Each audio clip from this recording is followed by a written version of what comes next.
Había algo solemne en el silencio del patio interno del castillo aquella tarde. Los estandartes rojos con el escudo real ondeaban al viento, mientras los caballeros entrenaban con sus armaduras pulidas. Todo en aquel lugar exhalaba fuerza, disciplina y control, exactamente como el rey exigía. Observaba todo con la expresión severa que el pueblo ya conocía. La mirada de un hombre que necesitaba parecer más grande que su propia humanidad. El reino vivía un período de tensiones políticas y amenazas externas. Un monarca débil no sobreviviría, y él lo sabía mejor que cualquier consejero. Por eso, aún en la madurez, insistía en participar personalmente en las inspecciones militares. Ser visto era tan importante como gobernar. Aquella tarde debía ser solo otro ritual de demostración de poder. Caballos alineados, capitanes esperando órdenes, generales en posición. El rey caminaba lentamente, examinando cada armadura, cada espada, cada postura. Fue entonces cuando ocurrió. Algo tan pequeño que nadie notó. Una placa metálica de la greva. La protección del tobillo de uno de los soldados estaba mal fijada. Cuando el rey pasó junto a él, el borde levantado le arañó el tobillo. Un arañazo, una gota de sangre, nada de lo que preocuparse. Cualquiera habría limpiado la herida, puesto un vendaje y olvidado el asunto. Pero el destino, a veces, se construye a partir de detalles que pasan inadvertidos. El rey ni siquiera dejó de caminar. Continuó la inspección, dando órdenes, conversando con oficiales, posando ante cientos de ojos que esperaban de él una firmeza absoluta. Pero algo pasaba desapercibido para todos. La microfisura en la piel se había convertido en la puerta de entrada para algo que transformaría su vida en agonía. En aquella pequeña herida, en aquel mínimo punto de carne expuesta. Bacterias anaeróbicas, comunes en el suelo, armas invisibles de la descomposición, encontraron condiciones perfectas para instalarse. Horas después, durante la cena, el rey sintió que la pierna latía. Una molestia menor, pensó. Nada que un hombre de su autoridad no pudiera soportar. No pidió pomadas, no pidió un vendaje, pidió más vino y continuó la comida. Pero mientras él hablaba de estrategias militares y tratados diplomáticos, la verdadera guerra ya había comenzado dentro de él. En el tejido profundo, las bacterias comenzaron a multiplicarse. Las toxinas empezaron a descomponer las proteínas locales. Las células sanguíneas fueron activadas para intentar contener la invasión. El cuerpo luchaba como podía, y esa lucha, irónicamente, aceleraba la destrucción. Durante la noche, el dolor aumentó. Un calor extraño comenzó a expandirse por la pantorrilla y el tobillo, como si una fragua silenciosa se hubiera encendido bajo la piel. Intentó dormir. Los reyes necesitaban descansar. El reino dependía de ello, pero el cuerpo no siempre respeta la pose de grandeza que exige la corona. En la madrugada, se despertó con una sensación inquietante. Parecía que algo palpitaba por dentro. Se sentó al borde de la cama, jadeando. La habitación estaba oscura, iluminada solo por una lámpara. Levantó el borde del manto real y examinó la pierna. Había un leve edema. La piel estaba más caliente, pero no era nada dramático. Respiró hondo. «Es solo cansancio», murmuró. No llamó a los médicos, no pidió ayuda, porque los reyes, en aquel tiempo, no podían parecer frágiles ni siquiera cuando estaban solos. Poco sabía él que, en ese preciso instante, el proceso que lo llevaría a la muerte ya estaba en marcha, y nada, absolutamente nada, podría detenerlo.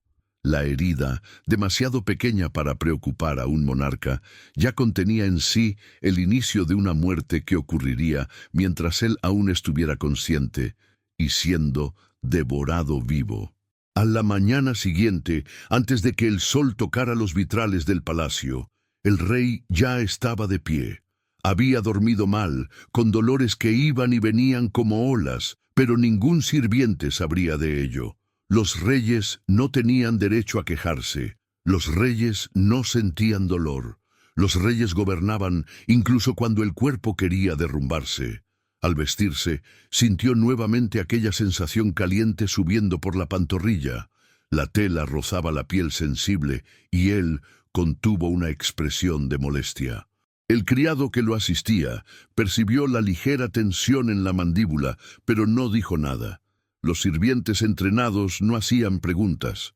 Los sirvientes leales fingían no ver. El rey bajó al consejo matutino. Grandes tapices coloridos decoraban la sala. Cronistas registraban cada decisión y ministros esperaban nuevas órdenes sobre impuestos, rutas comerciales y movimientos de tropas en las fronteras. Entró con una postura impecable. Si alguien lo viera caminar, jamás imaginaría que, dentro de su pierna, una batalla microscópica estaba en curso. Pero el cuerpo cobraba su precio. Cuando se sentó en el trono, una punzada aguda atravesó el tobillo, irradiándose hacia la pantorrilla. El dolor le arrancó un leve arqueo de cejas, mínimo pero real. El visir más anciano, sentado a la izquierda, observó con atención. «Majestad, ¿todo está bien?» El rey no podía admitir fragilidad ante el hombre que lo había aconsejado durante 2 décadas. «Es solo cansancio», respondió firme. «Las responsabilidades de un reino pesan más que el acero». La sala asintió con respeto. Mientras discutían política y economía, el cuerpo del rey libraba una guerra silenciosa. Los leucocitos eran enviados para combatir las bacterias, las toxinas bacterianas, disolvían membranas celulares, las enzimas digestivas comenzaban a necrosar el tejido. La pierna ya no era solo una herida, era un pequeño universo en colapso. Tras horas de reunión, finalmente se levantó. Cuando el peso del cuerpo se apoyó en la pierna herida, un dolor profundo le contrajo el abdomen. Esta vez, cojeó. El visir lo notó. «Majestad, algo no anda bien». El rey sonrió. Esa sonrisa calculada de quien sabe que siempre está siendo observado. «Dormí mal», dijo. Nada más. Fue la primera mentira que contó. Y a partir de allí, vendrían muchas. Porque admitir dolor sería admitir debilidad. Y admitir debilidad significaría abrir espacio para rumores enemigos internos, cuestionamientos sobre su liderazgo. En la política de aquel siglo, un rey debilitado no solo era motivo de preocupación, era una amenaza para el equilibrio del reino. Al final del día, llamó discretamente a 2 médicos personales. No quería que los consejeros lo supieran. Ellos examinaron la pierna. «Inflamación», dijo uno. «Podría ser infección», sugirió el otro.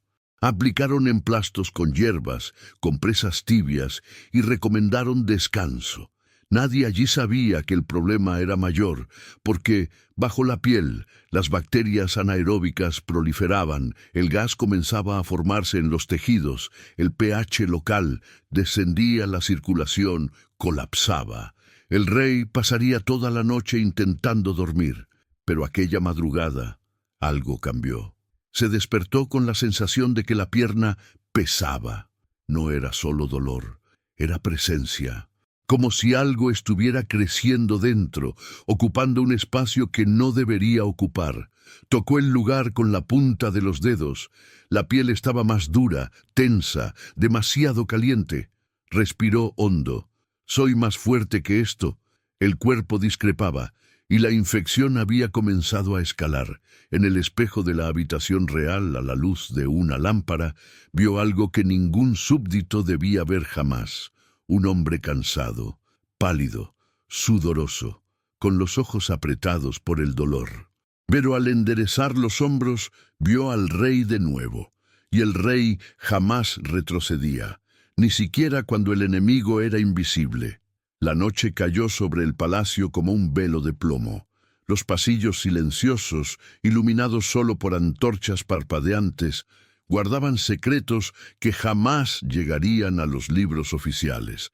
Dentro de los aposentos reales, el rey intentaba dormir, intentaba, porque la pierna ya no dolía de forma constante. Ahora palpitaba. Cada latido del corazón venía acompañado de una oleada de calor ardiente que subía por la pantorrilla como fuego líquido. Apretó los dientes, aferrándose a la tela del colchón, mientras su cuerpo luchaba contra su voluntad. El olor en la habitación también había cambiado. Antes era solo sudor y hierbas medicinales. Ahora había una nota ligera y dulzona en el aire. El olor inicial de la necrosis tisular, reconocida por la medicina siglos después, pero completamente desconocida para los médicos de la época. Él lo percibió y sintió miedo. Pero el miedo no era algo que un rey pudiera admitir, ni siquiera ante sí mismo. Hacia la tercera vigilia de la noche, el rey despertó con algo aún más perturbador. Un ruido apagado, casi vibratorio, que venía del interior de la pierna. No era una articulación crujiendo. No era la sangre circulando. Era algo moviéndose. Se incorporó rápidamente y levantó las cobijas. El tobillo estaba hinchado, brillando bajo la débil luz de la lámpara. La piel, antes rojiza, ahora tomaba tonos amoratados y grisáceos, una firma clásica de la gangrena gaseosa. Tocó con 2 dedos y lo sintió. Crepitación. Tejidos llenos de burbujas de gas, explotando bajo la superficie de la piel, resultado directo de bacterias que fermentaban el músculo, produciendo dióxido de carbono como subproducto. El rey palideció. No conocía el nombre de aquello, pero sabía que no era normal. Ordenó que llamaran a los cirujanos de inmediato. Ni siquiera se vistió con la túnica ceremonial. Esa noche derribó todo protocolo. Los hombres entraron apresurados, aún con ropa de dormir, trayendo lámparas e instrumentos rudimentarios, bisturís ventosas, vendajes, agujas de drenaje. Cuando retiraron el vendaje anterior, uno de los médicos contuvo la respiración. La piel estaba tan hinchada que parecía a punto de romperse. Al presionar el lateral de la pantorrilla, escapó un sonido húmedo y burbujeante, como si hubiera lodo gaseificado dentro del músculo. El cirujano más viejo cerró los ojos por un instante. Ya había visto esto antes en soldados de guerra que jamás regresaron a casa. Sabía el nombre popular, podredumbre rápida, y sabía lo que significaba. Majestad, comenzó vacilante. Esto es más grave de lo que creíamos. El rey alzó el mentón. Trátenlo. Fue una orden, pero esa noche también fue una súplica. Sin anestesia real, que no existía en esa época, el cirujano colocó el bisturí calentado y realizó un corte profundo de drenaje. Toda la sala escuchó el sonido, como el odre de vino al abrirse. Brotó líquido marrón y espeso, mezclado con burbujas. El olor llenó la habitación al instante y uno de los asistentes estuvo a punto de vomitar. El rey, sin embargo, no gritó. Sus dedos se clavaron en el marco de la cama y su labio inferior tembló medio segundo, pero se negó a mostrar debilidad. El cirujano dijo en un hilo de voz: «Hay gas en los músculos. La infección ha avanzado». Mientras hablaba, algo aún más terrible sucedió. El bisturí, al trazar una segunda línea para ampliar el drenaje, arrastró consigo pequeños cuerpos blancos que comenzaron a moverse lentamente sobre la carne abierta. Larvas, viviendo, comiendo. El silencio fue absoluto. El rey vio y comprendió. Dentro de él existía ahora vida que no esperaba su muerte para comenzar el banquete. Ningún médico se atrevió a pronunciar la verdad. Solo miraron al rey, que devolvió la mirada con una tranquilidad horrible. Él sabía, ellos sabían que él sabía, pero nadie diría nada, porque aceptar sería firmar su propia sentencia. Él solo respiró hondo y dijo: «Continúen». Y así, en esa madrugada silenciosa y sofocante, mientras la corte dormía segura, el hombre más grande del reino comenzó a ser devorado vivo, centímetro a centímetro, en la cama más lujosa que jamás había tenido. La habitación se transformó en un campo médico improvisado.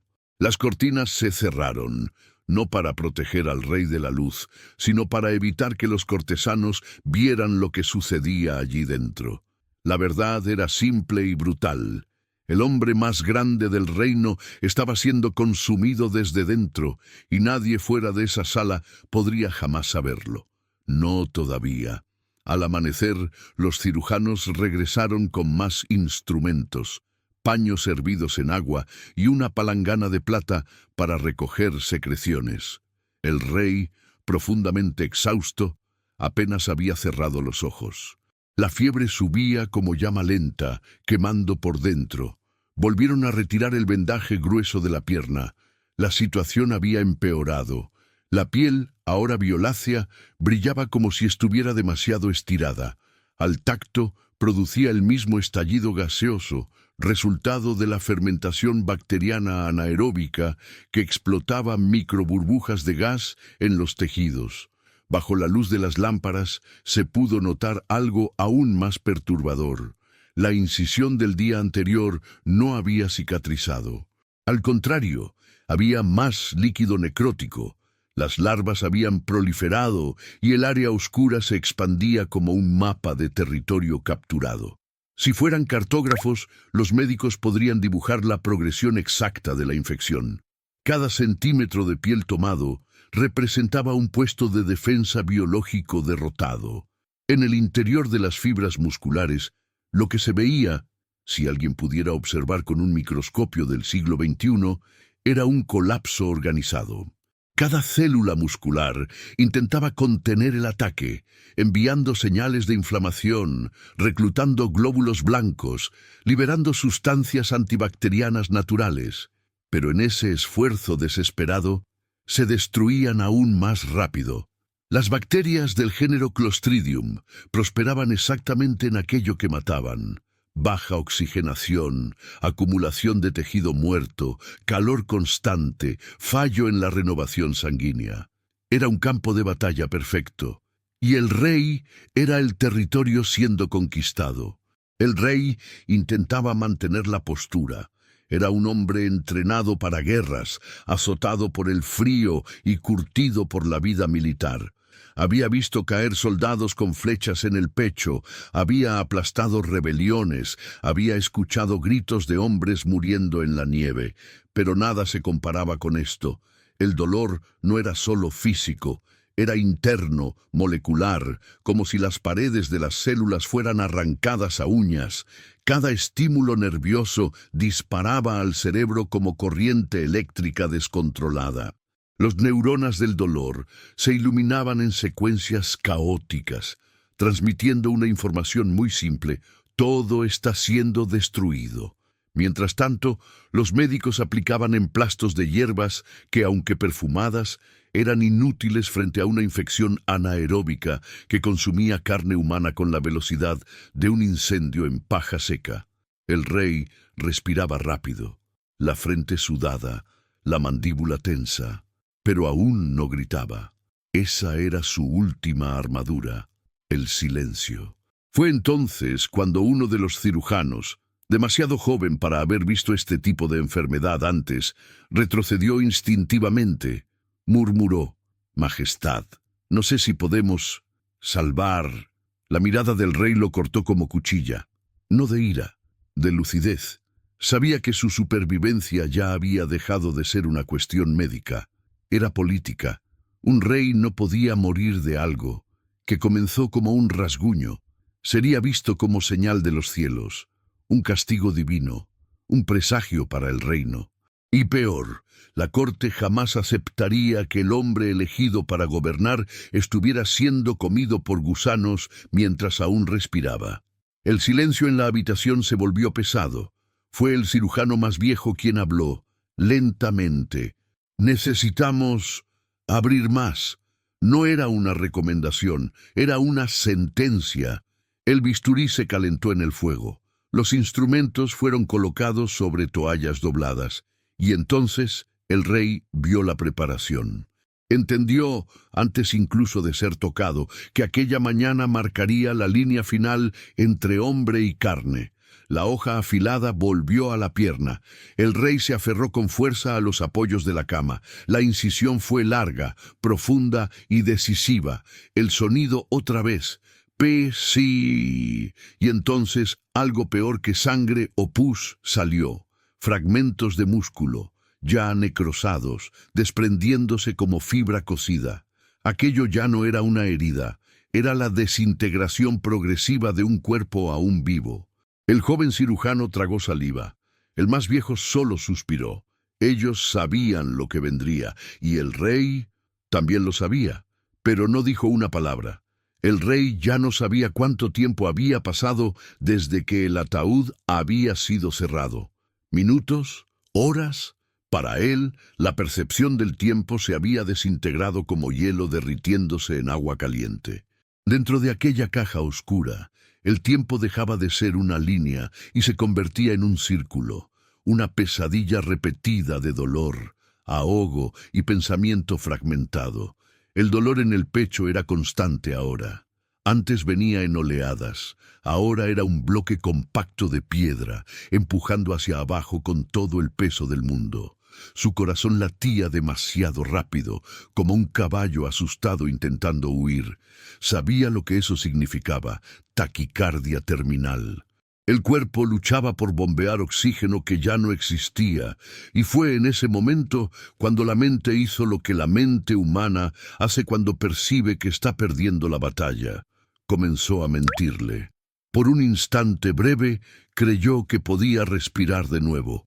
Sintió el aire entrando, ligero, fresco, como si fuera madrugada y las ventanas del palacio estuvieran abiertas. Pero era solo ilusión. Sus pulmones no recibían nada, solo movían el vacío. Pero su cerebro desesperado fabricó la sensación como una madre mintiendo para consolar a un hijo moribundo. Y entonces vio, no con los ojos, sino con la memoria. Estaba de nuevo en el balcón del castillo, años antes, mirando el horizonte azul y diciéndole a su médico: «Cuando muera, mandaré mi cuerpo luchar solo. Quiero ver hasta dónde llega la maquinaria humana». El médico, horrorizado, había suplicado: «Majestad, eso es locura». Pero el rey, con aquella sonrisa fría y enamorado de su propia teoría, respondió: «Locura es morir sin descubrir». Ahora, acostado en un ataúd bajo varios palmos de tierra húmeda, repetía mentalmente aquella frase y se arrepintió profundamente, porque la maquinaria humana estaba fallando, y fallando de manera lenta, dolorosa, consciente. Su cerebro comenzó a perder función de forma segmentada. No era un apagón total. Era como un castillo cuyos cuartos iban siendo invadidos uno a uno, puertas derribadas, luces apagadas, ecos callándose. Primero perdió la nitidez del pensamiento lógico. Después perdió partes del lenguaje interior. Sus frases mentales comenzaron a llegar rotas, desconectadas. Luego vino el apagamiento de la memoria reciente. Ya no conseguía recordar exactamente el momento del entierro. Solo destellos, la tapa del ataúd bajando, el sonido sordo de madera contra madera, el olor de resina fresca. En esa confusión se dio cuenta de algo aún más cruel. Estaba llorando, no con lágrimas reales. El cuerpo ya no tenía control para eso, sino llorando dentro de sí mismo, llorando como un hombre que por primera vez admitía que no era eterno. Y entonces vino el peor de los instantes, la alucinación auditiva. Escuchó golpes, golpes en la tapa del ataúd. Tum, tum, tum. Su corazón se disparó. Abrió los ojos en la oscuridad total. Tal vez fueran los sepultureros volviendo. Tal vez alguien lo había oído. Tal vez, pero no.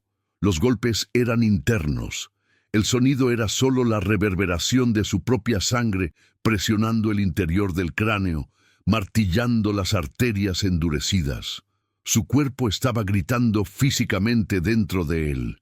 Fue cuando su mente decidió mostrarle la última imagen. Vio la tumba siendo abierta, consejeros horrorizados, velas levantadas. Médicos temblando, el ataúd siendo destrabado, la tapa subiendo. Y él allí dentro, ojos abiertos, uñas desgarrando la propia madera, marcas profundas en la tapa, un último gesto animal de desesperación. Era una imagen que nunca había visto, pero sabía que ocurriría cuando lo encontraran. El cerebro, incluso muriendo, le mostraba el futuro que lo aguardaba. Y fue con esa visión terrible que intentó respirar por última vez. Y no pudo. Pero su mente todavía no se apagó. Había más sufrimiento en camino. El rey ya no respiraba, al menos no de manera funcional. Sus pulmones solo se contraían reflexivamente, como un cuerpo ahogado, intentando tomar aire en un mar inexistente. Pero, aún así, su mente seguía allí, encendida, suplicando segundos que el cuerpo no podía dar. La ciencia médica moderna tendría una explicación clara. El cerebro humano sigue vivo durante unos minutos después de la parada respiratoria, consumiendo las últimas moléculas de oxígeno almacenadas en las células. Pero el rey no lo sabía. Solo sentía la muerte acercándose como una puerta que se cierra lentamente, chirriando a cada centímetro, pero aún lo suficientemente abierta como para escuchar lo que había del otro lado. En la absoluta oscuridad del ataúd, intentó mover el brazo, y no pudo. No porque estuviera atrapado, y lo estaba, sino porque el cerebro ya comenzaba a cortar energía a los miembros, priorizando lo esencial para sobrevivir. Era como una ciudad en apagón que desconecta distritos enteros para mantener un solo generador funcionando. Primero desaparecieron los pies, luego las manos, después las piernas y los brazos. Dejó de sentir la mitad de sí mismo y percibió algo aún más angustiante.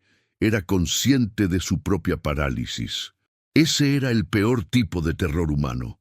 Saber que estás despierto dentro de un cuerpo que ya no obedece. Intentó gritar. Su boca no se abrió. La garganta no permitió que escapara sonido.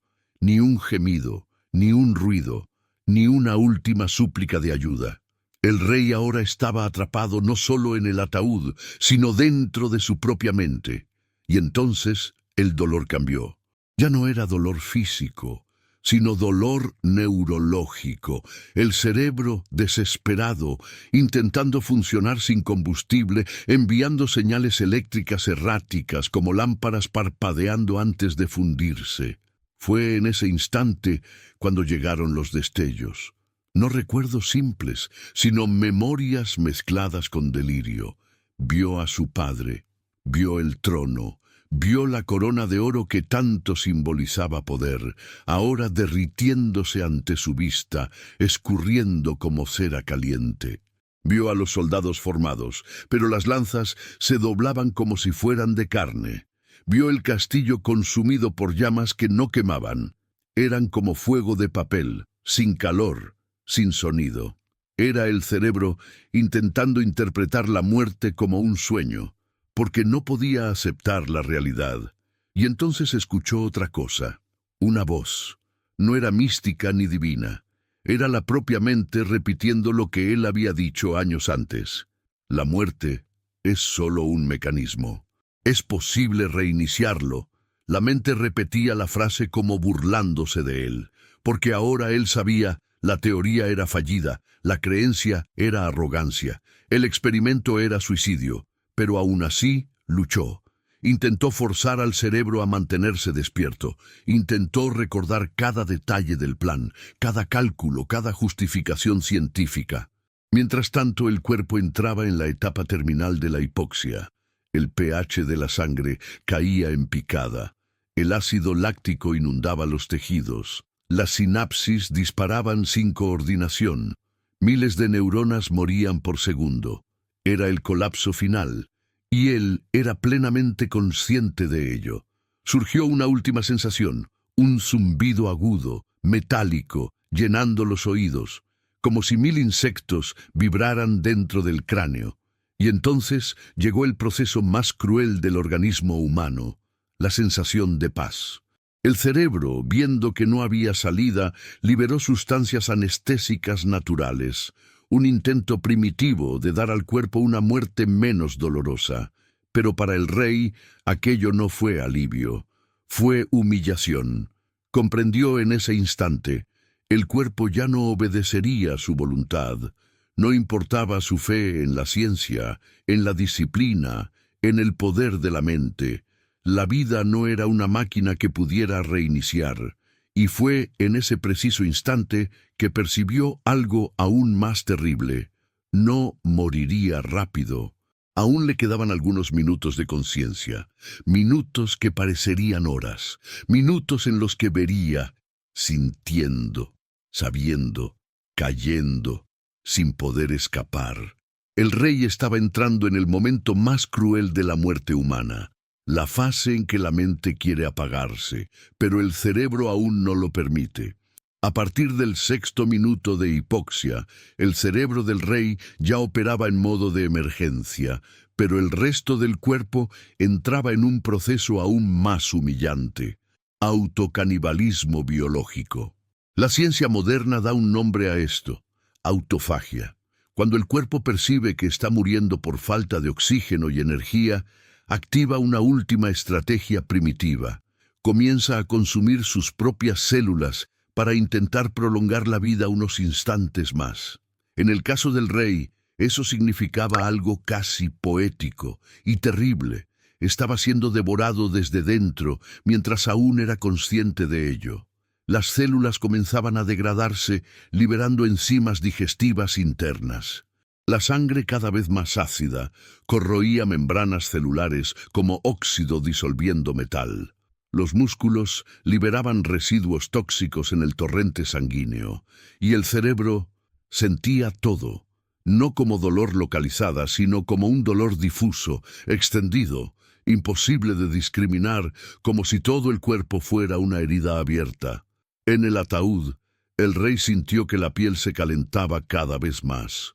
No era fiebre, era el metabolismo terminal, consumiendo las últimas reservas con desesperación biológica, como un castillo en llamas antes de derrumbarse. Mientras tanto, los oídos comenzaron a zumbar con más intensidad. La presión intracraneal aumentaba, y con ella aparecían pequeños destellos blancos en los ojos, como lámparas explotando en cámara lenta. Intentó mover el cuello. Nada. Intentó tragar. Ni eso permitió el cuerpo. La garganta ya estaba desconectándose. Ahora, solo los órganos vitales permanecían con suficiente energía eléctrica para funcionar, por minutos. Después, comenzaría otro proceso inevitable: la descomposición aún en vida.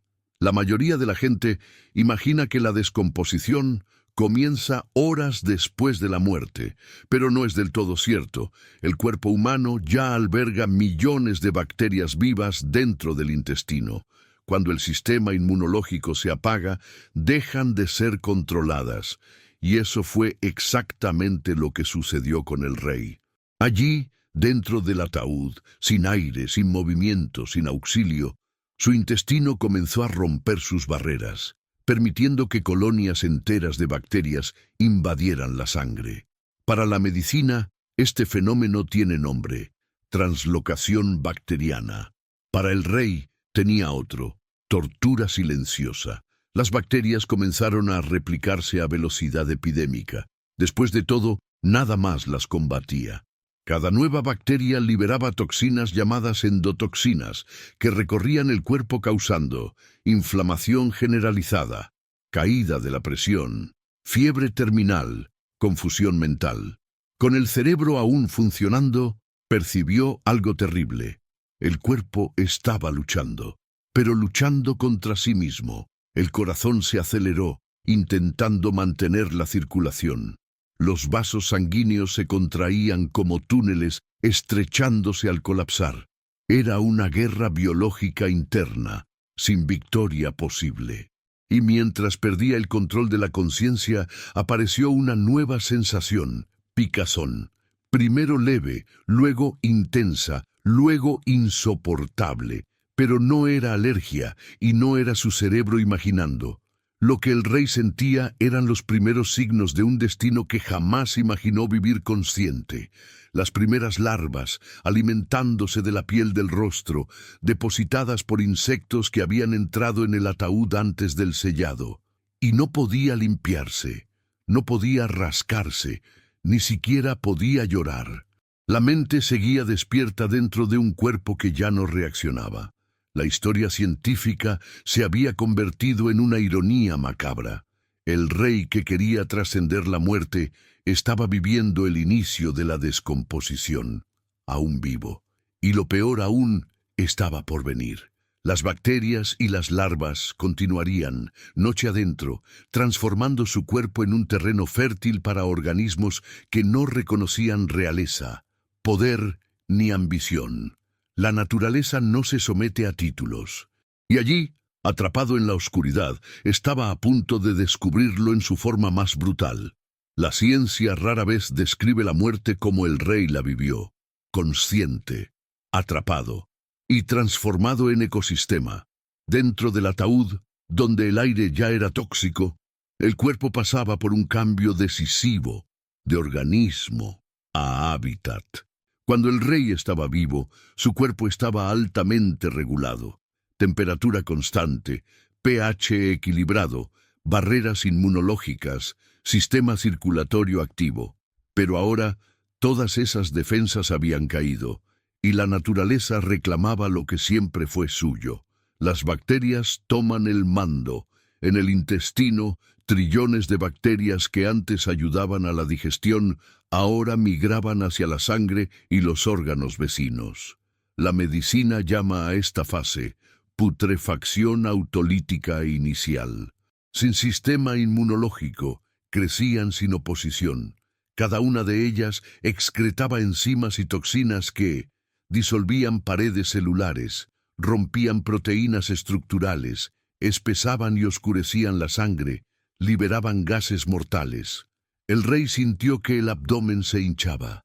No era solo una sensación, era la formación de gas cadavérico dentro de los tejidos.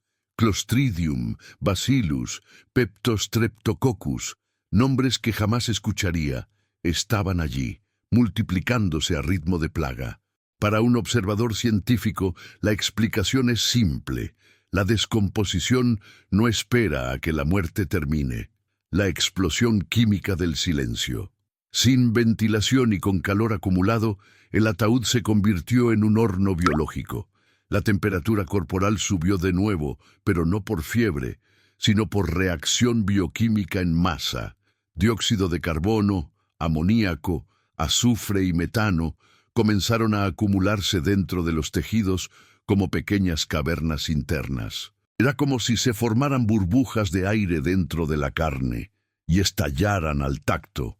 El rey, aún sin poder moverse, sintió algo extraño, sensación de crepitación bajo la piel. Los cirujanos del futuro darían nombre a esto, enfisema cadavérico.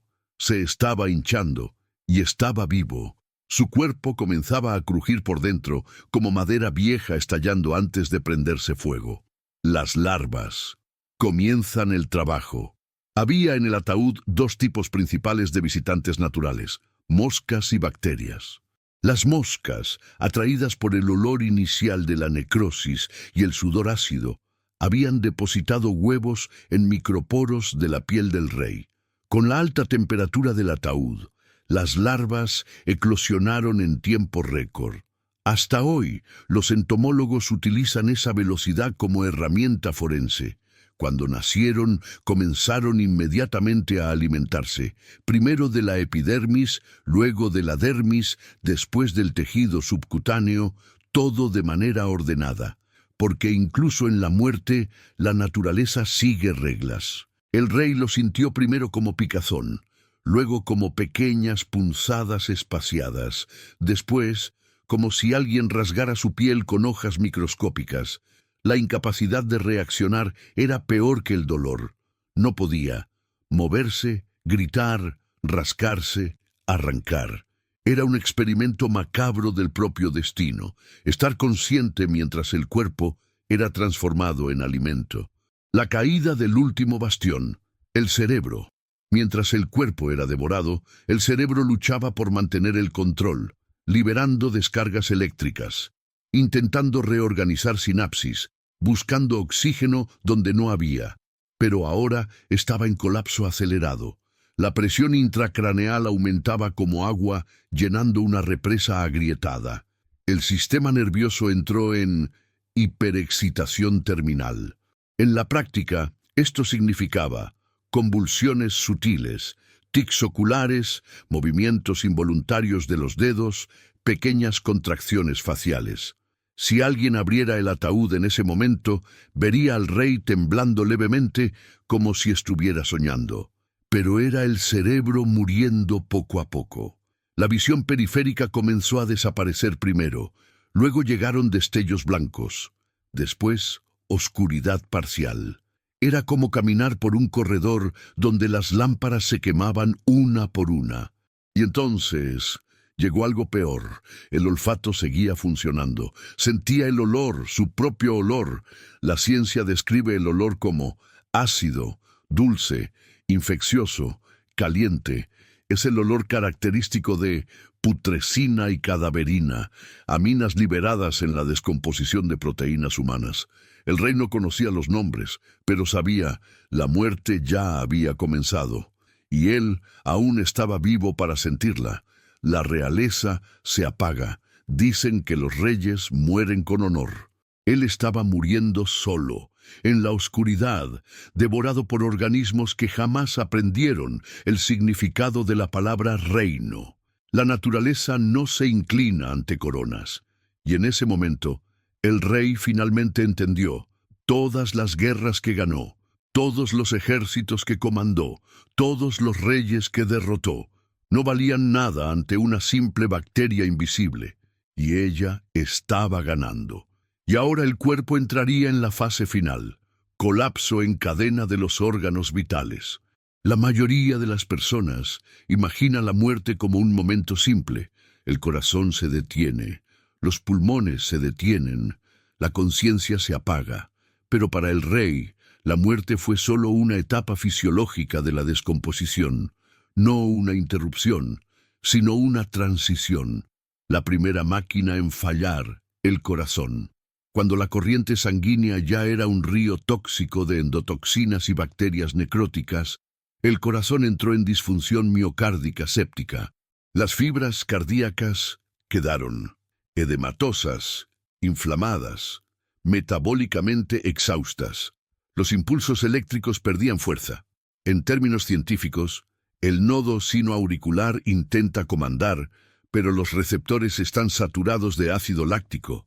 El potencial de acción es débil, la contracción ventricular disminuye. En la práctica, el corazón late débil, late irregular y falla. Eso fue lo que le sucedió al rey. Sus últimos latidos fueron ineficientes, como si cada uno requiriera más energía de la que su cuerpo podía suministrar. En el momento final, el corazón no se detiene, se rinde. El cerebro siente, antes de apagarse. A diferencia de las películas, el cerebro no se apaga de golpe, tiene capas de colapso. La primera falla ocurre en la corteza frontal, responsable del razonamiento y la personalidad. El rey comenzó a perder identidad. Luego vinieron fallas en el sistema límbico donde residen miedo, dolor, emoción. Esto produce un fenómeno aterrador registrado en estudios modernos, la fase de conciencia fragmentada. La persona aún percibe el dolor, pero no puede reaccionar plenamente. Finalmente, la falta de oxígeno alcanza el tronco cerebral, el centro de la vida, respiración, ritmo cardíaco, reflejos. Cuando este centro se detiene, la vida termina. Para el rey, esto tomó horas, horas sintiendo la deterioración, horas consciente de que estaba siendo digerido mientras aún respiraba. La carne continúa, incluso sin vida. Cuando el corazón se detuvo, el cuerpo no quedó inerte. La descomposición entró en la fase de autólisis acelerada. Las células sin oxígeno activaron la muerte programada. Lisosomas se rompieron, enzimas escaparon, membranas celulares se disolvieron, tejidos comenzaron a licuarse. Cada órgano se licuaba de dentro hacia afuera. Hígado primero, pulmones después, intestinos enseguida. La ciencia describe esta fase como el cuerpo convirtiéndose en nutriente para la vida microscópica. El rey ya no podía sentir, pero los procesos no necesitaban de él. Los gusanos completan la obra. Las larvas, ahora más numerosas y grandes, aceleraron el ciclo natural. Cada una podía consumir su peso corporal en tejido por hora. Ellas perforaban músculos, agujereaban vasos, expandían túneles en la epidermis, exponían huesos. En pocos días, lo que fue un rey se convirtió en gas, fluidos, colonias bacterianas, fragmentos biológicos. La realeza ya no existía. Solo quedaba materia orgánica en proceso. La ciencia explica la ironía. Al final, existía una paradoja cruel. El mismo cuerpo que sostenía al rey lo destruyó. El sistema inmunológico inflamó hasta romper tejidos. El corazón se aceleró hasta fallar. El cerebro intentó sobrevivir hasta colapsar. Las bacterias que vivían en él lo comieron vivo. No fue un fallo. Fue la ingeniería natural de la vida. La biología no falla. La biología ejecuta. El legado del rey. Años después, registros de la época describen el caso como la muerte más lenta y consciente jamás vista en un monarca. Los historiadores modernos ven algo más grande. El símbolo perfecto de que ningún poder humano es absoluto, porque no importa, títulos, coronas, victorias, ejércitos. Al final, todos enfrentan las mismas leyes de la descomposición celular. El rey lo entendió demasiado tarde, y sus últimos momentos fueron un recordatorio terriblemente simple. La naturaleza no reconoce soberanos, solo organismos. Cierre. En el reino microbiano, él fue solo otro cuerpo, un cuerpo que intentó resistir y perdió, porque al final, el cuerpo humano no es frágil por accidente, es frágil por diseño. Gracias por ver Autopsia de la Historia.